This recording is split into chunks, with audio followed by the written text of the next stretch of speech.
Ang programang ito ay rated SPG. Striktong patnubay at gabay ng magulang ang kailangan. Maaaring may masiselang tema, lengguwahe, karahasan, sexual, horror o droga na hindi. Pagkatapos ngang ma-rescue dito ni Lynette Santos ng mga SWAT at pulis, ay dito naman nagtanong itong si Lynette dito kay Michael kung nasaan na nga ba itong kanyang Chang Susan at ang kanyang kaibigan na si Diyosa. At ang sagot naman dito ni Michael kay Lynette na pinuntahan daw di umano ni Chang Susan at Diyosa itong si Carlos dahil di umano ito sumasagot sa tawag at hindi rin malaman kung nasaan na nga ba itong si Carlos dahil hindi nga daw ito nakapag-report sa East Ridge at ang sabi dito sa sekretarya na wala naman daw itong operasyon doon kaya nag-aalala itong si Chang Susan at Diyosa kung bakit hindi alam ni Carlos na may nangyayari ngang masama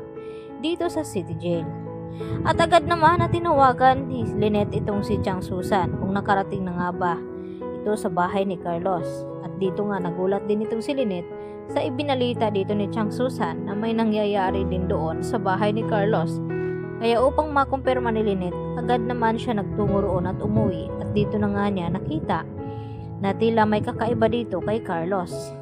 At agad din na hinagilap dito ni Lynette kung ano ba talagang nangyayari lalo pa't nagpapanggap itong si Carlos na siya nga ang biktima at nalaman niya na pinuntahan nga siya dito ni Irene. At dahil hindi nga kumbinsido itong si Lynette na paniwalaan nga ito si Carlos dahil ilang beses na nga ito nagsinungaling sa kanya at gusto ngang makakuha ng ebidensya itong si Lynette na nagsasabi ba talaga ng katotohanan ng kanyang asawa. Kaya umakyat siya dito sa kwarto ni Annalyn at laking gulat nga ni Lynette kung bakit nagkagulo roon at naiwan pa dito ni Irene ang kanyang pabango na nakita na nga noon ni Lynette dahil ito nga ay tinatry noon ni Lynette dahil yun nga ginamit ni Irene nakitin nga itong si Carlos at hindi lang iyon ang kanyang nakita pati na rin itong cellphone ni Irene na naiwan dahil hinabol nga ni Carlos pababa ng hagdan itong si Irene at dito na nga sila dalawang nagkakasakitan. Upang mas matukoy pa ni Lynette kung ano talagang nangyari, agad niyang chinecheck itong CCTV footage na nakalagay doon sa kanilang bahay dahil nagpalagay nga itong si Carlos dahil ayaw na niyang maulit ang nangyari noon na muntik-muntikan nang mapahamak itong si Lynette. At dahil dito makikita nga ni Lynette kung papaano pinahirapan ni Carlos itong si Irene. Kaya yun ang nagiging dahilan kung bakit nasawi ito. At magugulat naman itong si Carlos dahil wala na nga siyang panahon upang i-reset nga itong CCTV footage. Kaya makukumpirma naman ngayon dito ni Lynette.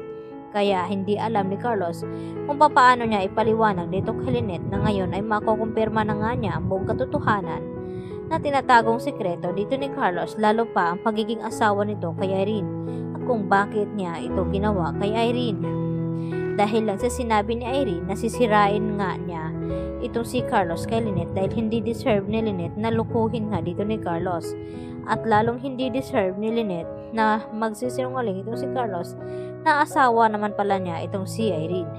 At dahil dito mas lumala nga ang galit dito ni Carlos. Samantala, hero naman kung ituring itong si Moira ngayon sa City Jail dahil kay Moira ay naligtas nga itong mga hostages tulad na lamang nila Zoe, RJ, Lynette.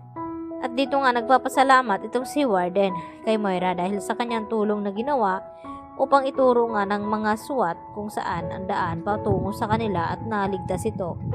At dito naman pinapasalamatan ng husto nila itong si Moira at napapaniwala na ito ngay magbago dahil hindi nga kaya ng konsensya ni Moira na basta iwanan niya itong kanyang anak na si Zoe at siya ay tatakas. Kaya mas minaigi nagagawa na lamang siya ng paraan nang sa ganon ay bababa ang kanyang sentensya sa pagkakakulong at makakalaya siya.